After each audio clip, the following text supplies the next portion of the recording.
Hello everyone, today in this video we will discuss how to fix voicemail not working on Realme 16. Let's start the video. If you want to fix this problem, so go to app library. Here click on settings app. Now in setting, scroll down and click on apps. After click on apps, click on app management and search voicemail.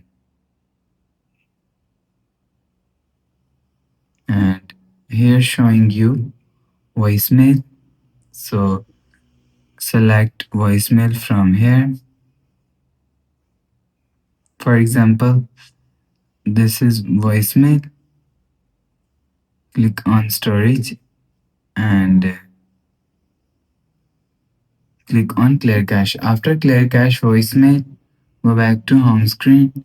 You will see your problem is solved. But if it not solved, again click on settings app. Scroll down to and click on system and update. After click on system and update, click on backup and reset and click on reset phone. Click on reset network settings. Enter phone pin. Click on reset. After click on reset, go back to home screen. You will see your problem is solved. So that's how you can fix voicemail notification not working on Realme 16. If you like the video, please subscribe. Thanks for watching.